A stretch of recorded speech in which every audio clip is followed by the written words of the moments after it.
Hi, my name is Ahmed. I come from the glorious country of Iraq, and I'm a born Muslim.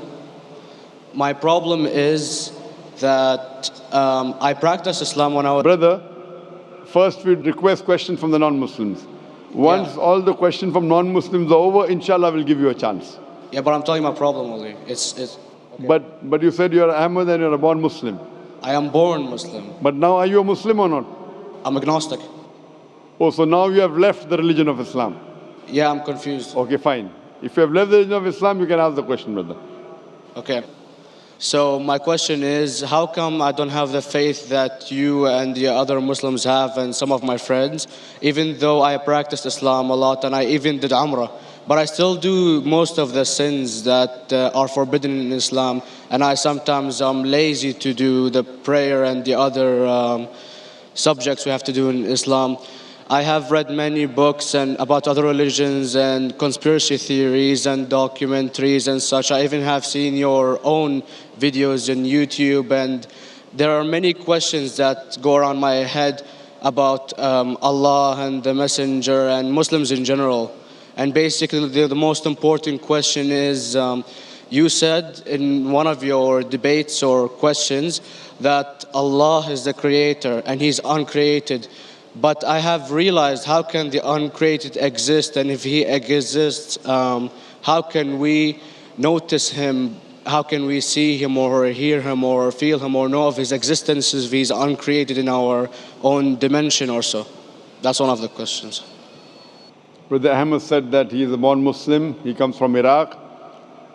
He read the Quran, he read the books, but he commits many sins. He believes maybe sometimes he's agnostic and he's lazy for praying. Brother, before I answer your main question, if you do sins and if you're lazy for praying, that does not make you a non-Muslim. As long as you believe that praying is fard, sometimes you miss, it's a sin. It's a major sin that you sometimes don't pray, but that doesn't make you a non-Muslim. If you say praying is not required, then you're doing kufr. But if sometimes you do sin, sometimes minor sin, sometimes major sin, it is haram, it's forbidden, but that does not throw you outside the fold of Islam. There are sometimes waswasa of the shaitan asking you, you're a Muslim, but this is wrong in Islam, this is wrong. And it does deviate the person's mind. At that time, maybe your iman may be low. But these things should not make you consider that you're non-Muslim. Regarding a question that I mentioned in my speech, and you're right, that Almighty God is the creator, but He Himself is uncreated. You ask the question, how can the uncreated, how can we see the uncreated? And how it's possible? Allah subhanahu wa ta'ala is Khaliq, is the creator. And by definition, He's uncreated. Because normally people say that when they try and prove in logic that everything has a creator, who created this table, the carpenter, from where he got, from the tree, who created the tree, so it goes back to Allah. So when many of the people try to convince an atheist, they try and say that everything has a creator, and then they get trapped when the atheist asked him, who created Allah? So if you hear my tapes, I never go that way. I ask the atheist that how did you come to know about the universe? How did you come to know about the functioning of the stars, of the sun? And he says, and goes back, that the creator. So it's the vice versa. So if you know how to deal with logic, you don't trip over this problem with the atheist trap, the Muslims or the believers, by saying who created Allah. By definition, Allah is uncreated. And if you ask the question, who created Allah? If you have heard my tapes, I give the reply, that suppose a person comes and says that my brother John. Yeah, I know, I saw that, I heard that's funny, but I mean, how does He exist if He's uncreated? Not that is Allah. Yeah. That's the difference between you and Allah. How does He exist? Means He was existing. He doesn't have a beginning. You and I have a beginning, that's human being. So that's the difference between us and Allah. You can't say that Allah has to be like us. If Allah is like you and me, why should we worship Him? I see, but have you heard of the phenomenon, the Big Brother, used by various orders and political agendas to control the people and such by implementing it into multiple gods, and then later on it became a monotheistic religions all over the world to make it easier for Big the Brother, people to... sorry, I've never heard of the religion Big Brother. It's not a religion. It's like a theory, an idea, basically. For What does it example, say? yes. What does this idea say? What does it say? Is that when you have a big brother, it's easier for you to live life. When you have someone watching you the whole time, understanding you the whole time, protecting you the whole time, being with you the whole time, and you can talk to him, although he never talks to you back, maybe in your dreams, do it to your mind and such, it's easier for you to live. While a human who does not have a big brother and is not easily controlled into doing so and is having complete freedom is a danger for the major ruling powers and such. What does this say? I don't understand. Big Brother may be the Big Brother may not be the... What does it have to do with Islam and God? What does it have to do? Because basically Allah is watching you the whole time. So you want to knows... say that Allah is like a big brother? Indeed, you use him for your protection so you won't be scared. You know what I mean? See, this is the hypothesis. Hypothesis. If you have heard, how do I convince an atheist? If you have heard my answer, that you said that you're agnostic, you're atheist. Yeah. So first thing I do to an atheist is I congratulate him. What? I congratulate him. Have you heard my answer of atheist? Yeah, you congratulate them and stuff. But I haven't seen your debates with the atheist. I just saw your answers on some questions. Fine, so you haven't seen the answer of atheist? No, but I've seen your debate with David William Campbell. And that William Campbell is not an atheist. Yeah, yeah. Now, when an atheist tells me he does not believe in God like your theory of Big Brother, yeah, and if you believe in that theory, I will ask you, first thing I do to the atheist, I congratulate him. You know why? Yeah, because they think and they don't follow what their parent does and such stuff like that. No. I congratulate him because he is not doing blind belief. The other people are doing blind belief. He is a Christian because father is a Christian. He is a Hindu because father is a Hindu. Most of the Muslims are Muslim because father is a Muslim. He is thinking. He says there is no God. He has said the first part of the Islamic Shahada, La ilaha. The reason I congratulate him is because he has said the first part of the Islamic Shahada, Islamic Creed, La ilaha. The only thing I have to do is illallah, which I shall do inshallah. So if you have heard my answer, an atheist becomes an atheist because he believes in science, he believes in logic.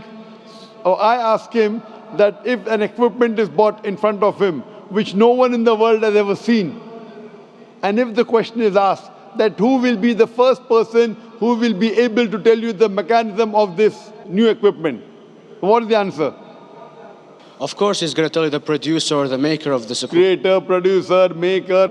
So when we ask him questions that how did this universe come into existence, he will talk about the Big Bang. This what we're going to talk is already mentioned in the Quran 1400 years ago in Surah Anbiya chapter number 21 verse number 30. Avalam yaral lazina kafaru anna samawati wal arda kanat ratkum fataknahuma. Do not the unbelievers see that the heavens and the earth were joined together and we clove them asunder. This what you came to know 50 years back is mentioned in the Quran 1400 years ago. Who could have mentioned that? Well, in various civilizations in like 2000 or 5000 BC before Islam came or Christianity itself, there was various civilizations that are good in astronomy and they know more about our solar system than we do now, sadly. Brother, your knowledge of science is little, not in-depth. I do agree. There are certain things which were known as hypotheses. For example, we came to know, we were proved that the earth was spherical in 1577. I know that in 6th century BC, there were Pythagoreans who believed that the earth was spherical. But the same Pythagoreans who believed the earth was spherical also believed that the earth was the center of the universe, which is wrong. You show me one civilization which believes 100% what the Quran has mentioned. I challenge you. What you say, so do you mean to say there was a person who said, okay, this civilization, out of 100 things, these 2 things are right. Out of 100 things, these 5 things are right. Out of this 100, and picked and chose. Who can do that? No one besides the Creator. Even if you know that there were 10 different civilizations, hundreds of civilizations, there is not a single civilization that you know in the past which knew 100% of science what we know today. So where is your logic? Where is your theory? I do know that certain things were hypotheses, which were proved later on. But there is not a single civilization which knows everything what is mentioned in the Quran. So the answer goes back to the original question, who could have collected this in the Quran? Someone 1400 years back, could he do and say, okay, out of these 100 things, these 3 are right, out of these 100 things, these 2 are right, out of this, it's not possible. Mathematically, it's not possible. Well, you never gave the idea of extraterrestrials or so. I mean, knowledge is power. And Brother, I'm asking a simple question. We are not come here to have a debate. yeah. I'm asking you a question. Point out a single civilization. You're asking something else. Yeah, We are alright. not here to discuss. You can come in the room and discuss. You ask a question, I'm giving you the answer. You gave about old civilization. I told you you're right. But out of 100 things, 98 they were wrong. So I'm asking you, who could have mentioned this in the Quran? You're talking something else now. Yeah, well, I'm asking a simple question, 2 plus 2 equal how much? You're saying, I'm telling you 3 multiplied by 3 is how much? I'm asking a name, you're telling that where do you live? I'm asking a simple question, name me a single civilization which has everything what was mentioned in the Quran. Do you know of any or not? Yes or no? Well, not everything, of course. Even not 10%. Why? Babylon knows of most of the planets and such. Planet is not the only thing mentioned in the Quran. There are 1,000 things mentioned in the Quran. To say what 1,000 things are mentioned in the Quran, 10% would be equal to 100 things. Did Babylonian civilization knew about 100 things mentioned in the Quran? No, because they You don't cannot. have the They IQ knew of that. 5 or 6 things. In percentage wise, very small. So Of course. who can be the author of the Quran besides the creator to know what is right, what is wrong? Today science has established the hypothesis mentioned by Babylonian so many centuries back is today proven. So these were hypotheses in the past, which out of them many have been rejected, some have been accepted. So to collect all which is 100% correct has to be from the creator and no one else. Hope that answers the question. Yeah.